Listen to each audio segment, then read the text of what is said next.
अस्सलामु अलैकुम तमाम सरकारी मुलाजमीन और पेंशनर को खुश आमदीद। एक बहुत बड़ा एहतिजाज जो है वो कराची में किया गया असतीज़ा की तरफ से, सरकारी मुलाजमीन की तरफ से अपनी तनख्वाहों में इजाफा और विफाक की सतह पर, जिससे ऐलान किया गया है डिस्पैरिटी का और ये अलाउंसेस का। इसी हवाले से इन तमाम अलाउंसेस को सूबे में भी तमाम सरकारी मुलाजमीन को देने के लिए एहतिजाज था, और इस हवाले से एहतिजाज बड़ी कुव्वत पकड़ गया, जिसकी वजह से तमाम तर जो भी मुताल्लिका इदारे थे उन्होंने लाठी चार्ज किया। अवाल क्या है, बाद में इनके दरमियान एग्रीमेंट हुआ। एग्रीमेंट क्या है उसको डिस्कस करेंगे। डिस्पैरिटी में खत्मा करना चाहते हैं थे, मगर विफाक और सूबाई मुलाजमीन के दरमियान डिस्पैरिटी ज़्यादा पैदा हो गई, क्योंकि तमाम तर विफाक में ऐलान होने वाला जो भी डिस्पैरिटी अलाउंस, जो तनख्वाह में इजाफा, वो सूबाई सतह पर ना मिल सका। सरकारी मुलाजमीन के लिए एक बड़े बोनस का ऐलान किया गया है। वो बोनस क्या है, किन मुलाजमीन को मिलेगा, उस पर जिक्र करेंगे। पंजाब और केपी में जो ऐलानात किए गए थे, डाटे करीब आती जा रही है। जो वडे किए थे, क्या वो वदे पूरा होते हुए नजर आ रहे हैं या दोबारा फिर असतीजा। तमाम तर सरकारी मुलाजमीन सूबाई सतह पर एहतिजाज करने के लिए तैयार बैठे हैं। तमाम खबरें आज इस वीडियो में देंगे, मगर इससे पहले तमाम दोस्तों से दरख्वास्त के 85 दोस्त हमें वॉच करते हैं, सब्सक्राइब नहीं करते। दोस्तों तमाम से गुजारिश है कि इसको सब्सक्राइब कर लिया करें। जो दोस्त सब्सक्राइब कर लेते हैं, डोंट का या अपने कमेंट का जो इजहार ख्याल लाजमी किया करें। वीडियो अच्छी लगी हो तो इसको शेयर लाजमी किए। सबसे पहले महकमा तलीम की तरफ जाएँ तो सिंध में कराची में सबसे बड़ा एहतिजाज हुआ। तमाम तारा सतीजा जो है और उसके साथ एक पॉलिटिकल पार्टी जो थी वो भी शामिल थी, और उन्होंने भी इनके एहतिजाज में भरपूर हिस्सा लिया। और इनकी तादाद तब खासी हो गई जब असतीजा के लिए जो टीचर्स के लिए टेस्ट था, वो भर्ती होने के लिए जो बच्चे आए थे या दोस्त आए थे वो भी इसी एहतिजाज में शामिल हो गए, क्योंकि उनको इल्म था कि अगर इनकी तनख्वाहें बारही तो ऑटोमेटिकली हमारी भी बारहेंगी। अगर हमारी जो है तो वो अगर सिलेक्शन हो जाती है तो हमारी भी तो भरनी है ना। तो वो जो भर्ती होने के लिए आए थे हजारों बंदे, वो भी इसी एहतिजाज का हिस्सा बन गए। और एहतिजाज इतनी कुव्वत पकड़ गया कि तमाम तर जितने भी वो लोग थे उन्होंने मूवमेंट स्टार्ट की सरकारी इदारों की तरफ। तो जब मूवमेंट स्टार्ट हुई तो पुलिस और मुतलका इदारों ने उन पर लाठी चार्ज किया। मैं हमेशा यह कहता हूँ कि जब भी आप एहतिजाज करें तो मुल्क की सलमियत, मुल्क के इदारों और लॉ एंड ऑर्डर की सूरत ए हाल को मद्दे दे नज़र रखें। ये आपका राइट है कि आप एहतिजाज करें, डेमोक्रेटिक राइट है। और ये आपका राइट नहीं है कि आप किसी भी जगह पर जाकर दरवाजे को तोड़ें, वहाँ पर अंदर जाने की कोशिश करें, क्योंकि सिक्योरिटी जो है वो अपना जो इदारे हैं वो अपना काम करते हैं। एक मखसूस बाउंड्री होती है तमाम इदारों की। अगर आप किसी भी इदारे में जाएं, चाहे आप ऐवान सदर जाएं, चाहे आप गवर्नर हाउस जाएं, या आप वजीर आला हाउस या वजीर आजम हाउस जाएं, तो उसके दरमियान में एक खास किस्म का जो है वो एक कह सकते हैं कि सिक्योरिटी के लिए एक वायर रखा जाता है, एक ऐसा एरिया रखा जाता है जिससे आगे आप मूवमेंट नहीं कर सकते, क्योंकि आपको इल्म ही होगा कि जो मामला पाकिस्तान में आजकल लॉ एंड ऑर्डर के हैं, टू लहजा मूवमेंट हुई, किसकी गलती थी ये डिस्कस नहीं करते, मगर वहाँ पर लाठी चार्ज हुआ।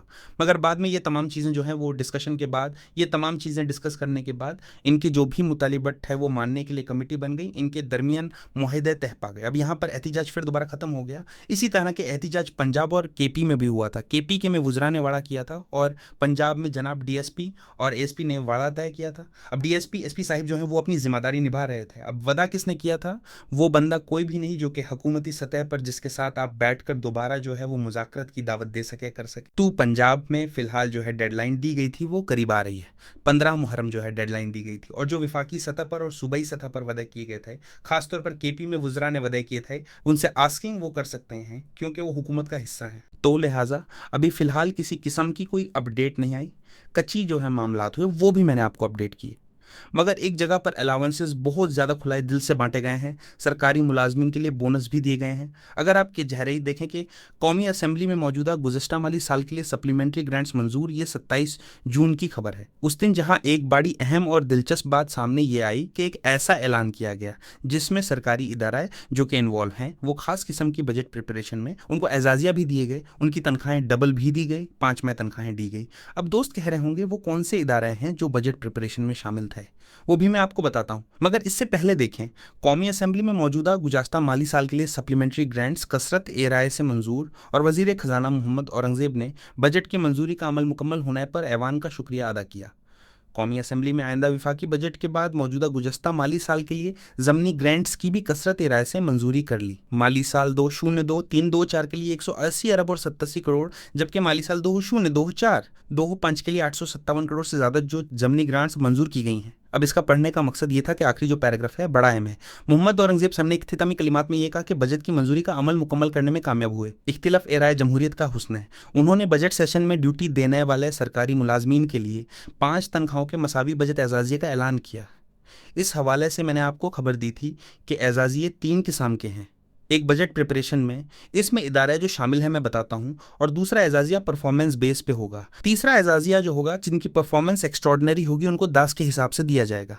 अब यह एजाज़िये का आप नोटिफिकेशन देख लें, ये 20 जून को आया था। उसके बाद जब पता चला कि ये एजाज़िया मिलना किन को है, मैं वो इदारे आपको बता दूं कि only employees posted in finance division, revenue division, federal board of revenue, planning and development, special initiative divisions, national assembly, senate secretariat, prime minister office से, and shall be eligible for grant the budget. जिसमें जो budget preparation में ये इदारा है, ये वो इदाराएं हैं, ये वही इदाराएं हैं जो जनाब के करीब तरीन हैं, ये वही वो इदारे हैं जो जनाब के सर्कल में आते हैं। इसके अलावा ये वही मुलाजमीन हैं जो कि उनके गिर्द गिर्द उनकी खुशामद करते हैं। बाकी किसी इदारे को ये 5 तनख्वाहें नहीं मिलनी है, सिर्फ इन्हीं को मिलनी है। तो ये मामलात जब ऐसे मामलात होंगे तो डिस्पैरिटी ख़त्म नहीं होगी, डिस्पैरिटी पैदा होगी। क्योंकि सिंध में, बलूचिस्तान में, केपी में, कश्मीर में और इसी तरह जो हमारे जो बाकी डिपार्टमेंट्स हैं वो विफाक से दूर नहीं है। आप विफाक की सतह पर जो ऐलान देता है एटलीस्ट वो हमारे सूबाई मुलाजमीन को भी मिलना चाहिए। ये 5 तनख्वाहें इन इदारों को 2 दे दी गई हैं, बाकी इदारे वाले क्या वो आपके कुछ नहीं लगता है, उनको भी मिलना चाहिए। अब इनके लिए उन्होंने कहा है जी वो परफॉर्मेंस बेस पर होगा। उनमें बेस्ट परफॉर्मेंस के लिए भी उन्होंने 10 कोटा रखा है, और बाकी जो हैं वो जो अच्छी परफॉर्मेंस पर जो है वो एजाज़िया उनको भी दिया जाएगा। टीचर्स के हवाले से बात की थी, उन्होंने कहा था जी टीचर को डिस्पैरिटी उनकी परफॉर्मेंस बेस पर दिया जाएगा। मतलब उनकी परफॉर्मेंस जितनी अच्छी होगी, ये रैंकिंग कौन सेट करेगा? हुकूमती इदारे सेट करेंगे। जनाब पंजाब के लेवल पर आपको पता है किस तरह काम हो रहा है, क्यों प्राइवेटाइज कर रहे हैं, तो परफॉर्मेंस किस तरह बेहतर करेंगे, तो किस तरह कौन बताएगा फलान टीचर की अच्छी है परफॉर्मेंस। तो इस तरह ये जो एक किस्म का लारा दिखाया है कि परफॉर्मेंस बेस पर होगा। कोई फिलहाल डिस्पैरिटी जो है वो किसी भी सूबे में इतना नहीं दिया गया कि आप कह सकें कि ये इक्वल टू विफाक है। ये डिस्पैरिटी विफाक और सूबे में हमेशा रहेगी। अब दूसरे नंबर पे बात करें तो बजट में आपको पता है कि जो जो चीज़ें मंजूर हुई उसके बाद अक्सर दोस्त कहते हैं कि अब अगर एफर्ट की जाए, जो एफर्ट कर रहे हैं क्या उनको बजट के बाद कुछ मिलेगा? डिस्पैरिटी का जो कह रहे हैं वो मिलेगा। डिस्पैरिटी अलाउंस जो हैं वो मोस्टली जो हैं वो बजट के बाद ही मिलाए हैं, और जो अलाउंसेस मिलाए हैं वो भी बजट के बाद ही मंजूर हुए हैं। तो जो भी अलाउंसेस आपको मिलेंगे अब इन फ्यूचर भी आपको मिल सकता है, अगर आप एफर्ट करें तो ये बाद में कभी ना स्पेशल अप्रूवल के साथ जो है ये दे सकती है तमाम तार अलाउंसेस। अगर बाद में टैक्सेस लग सकते हैं, अगर विफाक से लेकर सूबे तक हर फर्द जो है वो टैक्स अदा भी करता है तो अलाउंसेस क्यों नहीं मिल सकता है? हर चीज़ के लिए गुंजाइश होती है। एहतिजाज आपका आइनी हक है, मगर आइनी हक आपको कतई इजाज़त नहीं देता कि आप मुल्क की सलमियत और किसी तरह की कोई भी प्रॉपर्टी जो कि गवर्नमेंट के अंडर है उसको नुकसान पहुंचाएं। आप तमाम दोस्तों से एक अपील है कि आप कभी भी जो है वो अपने राइट से ज़्यादा कोई काम ना करें। मैं कहता हूँ आपका राइट है एहतिजाज करना, मगर उस राइट से आगे क्या होता है, लोग जो होते हैं कुछ उसमें से चांद लोग ऐसे होते हैं जो डिस्टर्बेंस पैदा करते हैं। इस तरह वो बंदे जो बेचारे बैठे होते हैं जो सिर्फ अपने हक के लिए लड़ने आए होते हैं, उनको भी जो है वो नुकसान उठाना पड़ता है। तो बेहतर यह है कि अपने राइट का बेहतर इस्तेमाल करें और अपना एहतिजाज रिकॉर्ड करवाएं हुकूमती सतह पर, और अपने नुमाइंदे जो आपने चूज़ किए हैं, आपके पास जो MP है MNAs हैं, उनके पास जाएं, उन्हें कहें आप अपने हक में बोलने जहाँ पे कर ऐवानों में बैठकर आप AC की हवा लेने जाते हैं, आप सोने जाते हैं, आप जाकर हमारी बात करें। आप अपने अपने हलकाए में जाकर जो आपके MPA हैं, MSA हैं, उनसे बात करें जनाब कि आपने हमारे हक में बात करनी है। क्योंकि आजकल हर सेशन ऑनलाइन होता है, पता चल जाता है कौन भाई सो रहा था और कौन बात कर रहा था। आज के लिए इतना ही, इजाज़त दें, अल्लाह हाफिज़।